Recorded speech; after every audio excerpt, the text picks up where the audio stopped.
Hello, my name is Lauren and this is my life. Welcome back to my channel. I'm just going for a little walk. I'm walking back to my house this afternoon to help regulate my nervous system and to calm down before I interact with my family, because I've just had a meh day. Just a bleh. It's really hot up here at the moment and humid, and that really zaps your energy and just makes you feel meh. I work with kids and they are all feeling meh too, so it's just really emotionally draining. Which brings me to the topic of this video, which is one of the 5 pillars of health, emotional health. So just a little follow-up on my mental health video. Thank you so much to all the beautiful people who reached out to me after that video. I do appreciate your love, and knowing that, I said in that video, this is so you know you're not alone, but now I know I'm not alone. So many people reached out through Instagram and Facebook and here on the tube, so I really appreciate all your comments and kind words, and straight back at you. We're all dealing with shit. It's just the depth that varies, and knowing that you've got people around you, or that you know people who have been into that shit, kind of makes it easier, especially when you can see that they've gotten to the other side of that. It just sort of gives you hope knowing that you can get to the other side of it too. Right, emotional health. I thought it would be good to follow on from mental health because they kind of go hand in hand. As I said before, all the 5 pillars really support each other, but mental health and emotional health really do go hand in hand. What is emotional health? Because people are like, what are you talking about? I think I'm emotionally fine. When we're little, we either learn how to emotionally regulate ourselves or we don't. And we learn that from the adults around us, whether that be our parents, grandparents, older siblings, and other major influences in our lives, such as teachers. And if you went away to school, boarding, house mistresses and things like that. So you either learn how to be emotionally mature from those people or you don't. I think it's probably safe to say that as a species, especially in the Western world, we are only starting to understand what emotional maturity is and what that looks like and how to parent that to our children. So what emotional maturity doesn't look like is flying off the handle, going into fits of rage for no reason, blaming your emotions on other people. For example, I can't believe you said that to me. How dare you make me feel that way? No one can make you feel anything, but I'll come back to that later. What else can emotional immaturity look like? It can look like being manipulative, emotionally manipulative in your relationships, not being able to have good relationships or keep good relationships with people, and depression, because you don't know if you're Arthur or Martha from one minute to the next. Can you hear the black cockatoos? What does emotional maturity look like? Recognizing that you have emotions, you are not the emotion, that emotions flow through you, and that you do get to the other side of those emotions once you sit with them, allow yourself to feel them, move through them, and then return to a normal state of being, a regulated nervous system. Emotional maturity looks like not blaming other people for your emotions, not flying off the handle at your kids and blaming them for your emotions, not manipulating your partner emotionally, and understanding that you are 2 people living your own separate lives just together, if that makes sense. Not controlling your children or your partner or your friends or any other relationships that you have in your life, and not blaming your emotions on other people.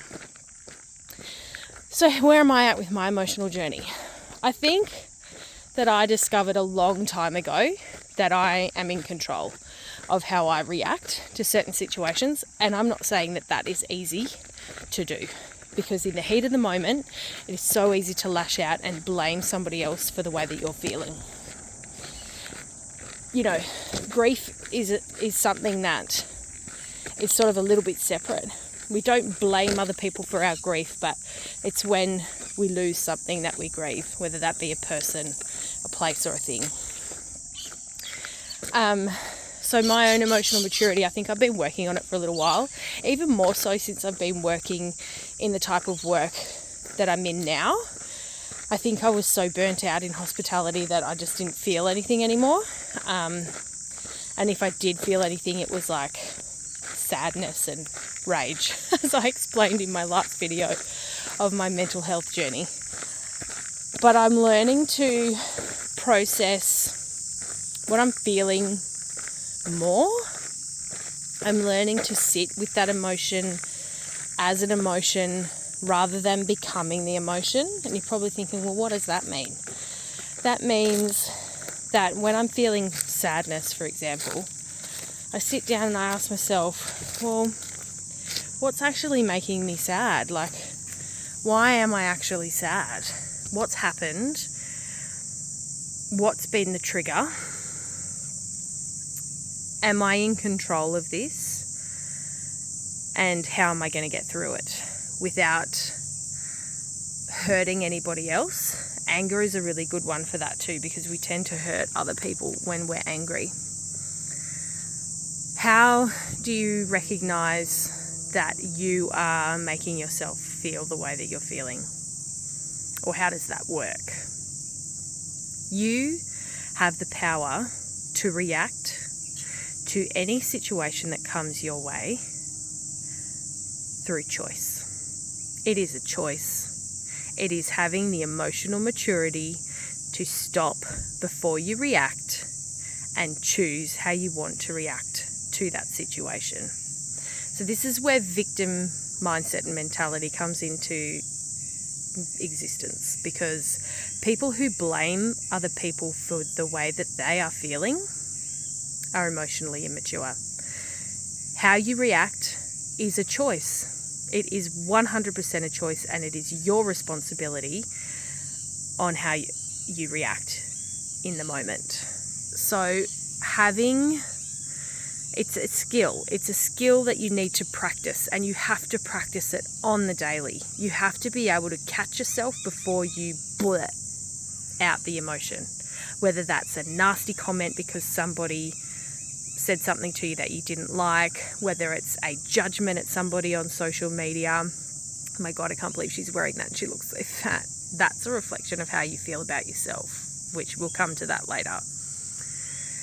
It's being able to recognize that you are feeling a certain way about a situation because that's actually how you feel about yourself. Let that sink in. Now, you've probably heard the term that the world around you is your mirror. It is reflecting back to you how you subconsciously feel on the inside. And this is absolutely true, and so much more truth when it comes to people. So if you have a gripe with somebody in your life and they frustrate you because they are, I'm just using this as an example, I don't know, lazy, right? Let's just say they're lazy. They don't do what you want them to do when you want them to do it, like take out the rubbish or wash the dishes or hang out the washing, and so you think that they're lazy. This sounds like my kids. And then you get really angry about that. Like, how dare they? How dare they? I do so much and they are just sitting around doing nothing and I have to do everything. And so then you let that fester within you. That is actually a reflection of how you feel about yourself. I'm not saying that you should go and do those jobs for them, but you should definitely say to yourself, where in my life am I being lazy? And their behavior is triggering me to feel anger towards their laziness. It's all sounding a little bit confusing. I hope it's making sense. I get it.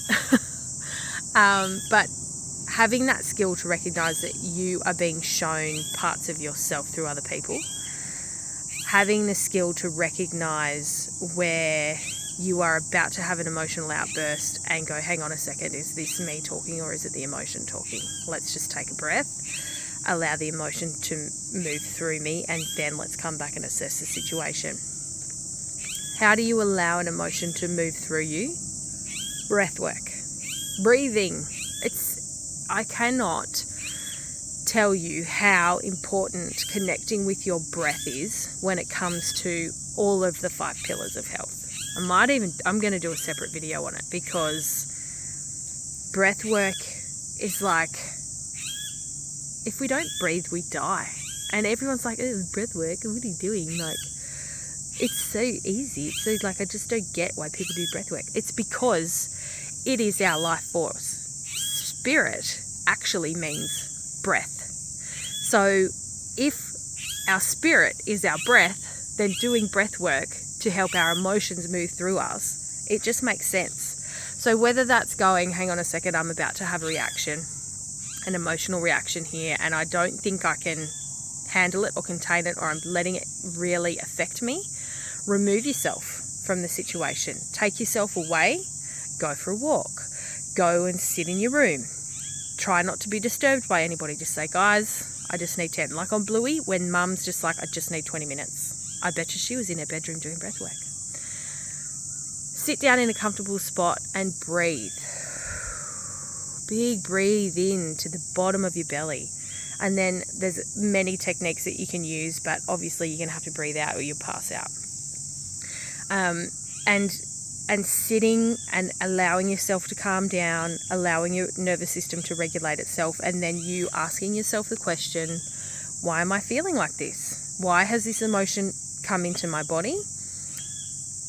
Address the why, answer the question within yourself, breathe through it in a relaxed state, allow the emotion to move through you, and then go and address the situation with somebody else, or go back into the room with the other people in a regulated way. That is emotional maturity. I think now that it's more spoken about, that as parents we are teaching our children how to emotionally regulate much better than we were ever taught as children ourselves, because our parents were not taught to emotionally regulate. And how the hell are they going to teach us a skill that they don't have? So if you are unsure of how to emotionally regulate, I just told you how to do it. So catch yourself in the moment, breathe through it, address the emotion within yourself and why it's coming up. Acknowledge that it's okay to feel that way. Like, no emotions are bad. It's okay to feel that way. Acknowledge the answer within yourself, and then go back into the situation calm and collected and discuss it with the people. Teaching our children that skill is really important, and being that way for our children is really important.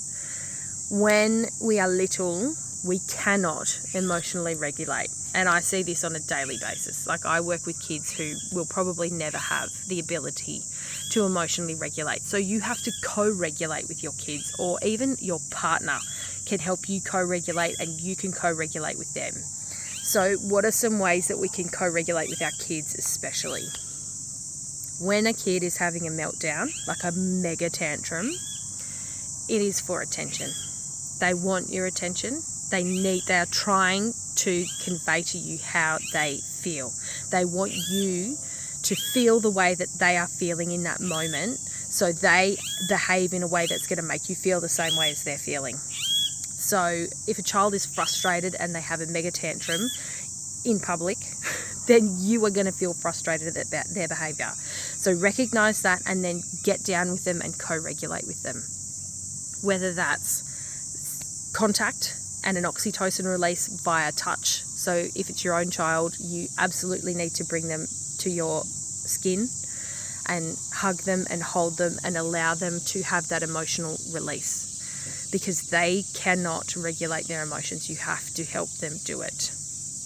Whether it's helping them breathe through it. And one of my favorites, which works so good because it's a visual and it is something that switches their mind from what they're actually going through to focusing on something else. So this is called smell the flower, blow the candle. So you get the child to hold their finger in front of them and they smell the flower and they blow the candle. So they then instantly have to focus on their finger and smelling the flower and blowing the candle. You can even do that yourself too, because you have to instantly focus on something in front of you, and then you are forced to breathe deeply by breathing in through your nose to smell the flower and out through your mouth to blow the candle. That is my favourite for kids, and it works 9 times out of 10. And what works 10 times out of 10 is physical contact. If you can get your arms around a child that is having a mega tantrum, they will almost immediately relax and calm down, especially if they're your child, because they're just trying to get you to feel the way that they're feeling, because they don't know how else to communicate it. So that's how we teach our kids to be emotionally mature or become emotionally mature, is by co-regulating with them and teaching them how to regulate themselves. But like I said, you have to know how to regulate yourself before you can teach anybody how to do it. Back to my journey with emotional regulation. I think I figured out, like I said a long time ago, that I am not the emotion. It's a bit more difficult when it is depression related.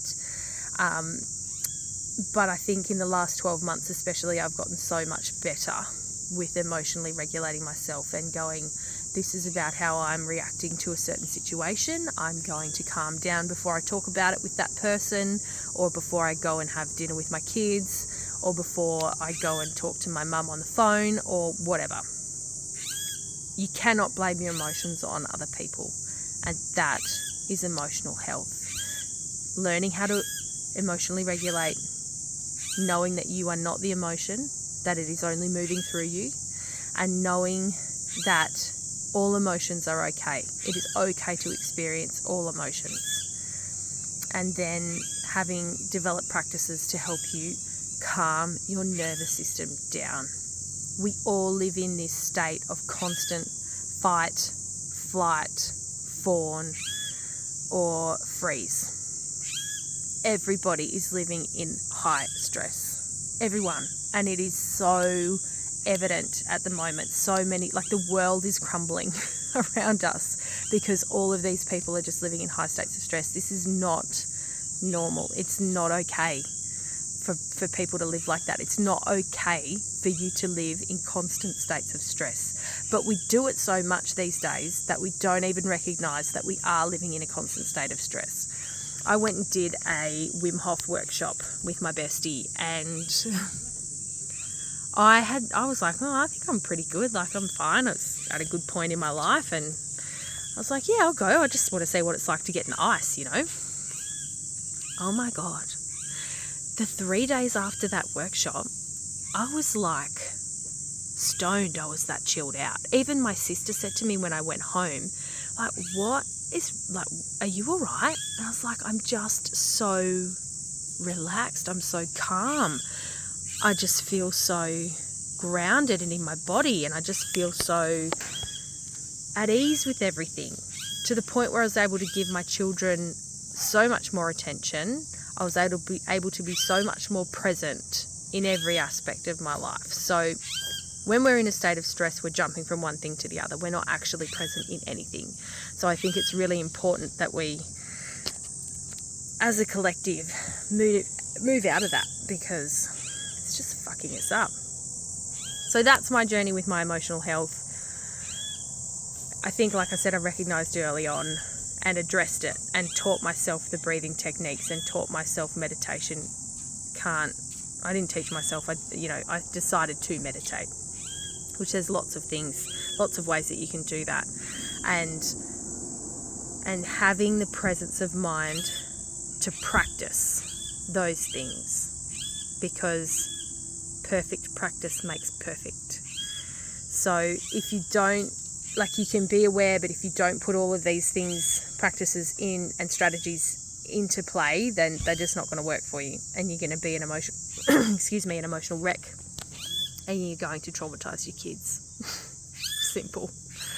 If you do need help with your emotions, like on a deeper level, then I recommend that you go and see a counsellor.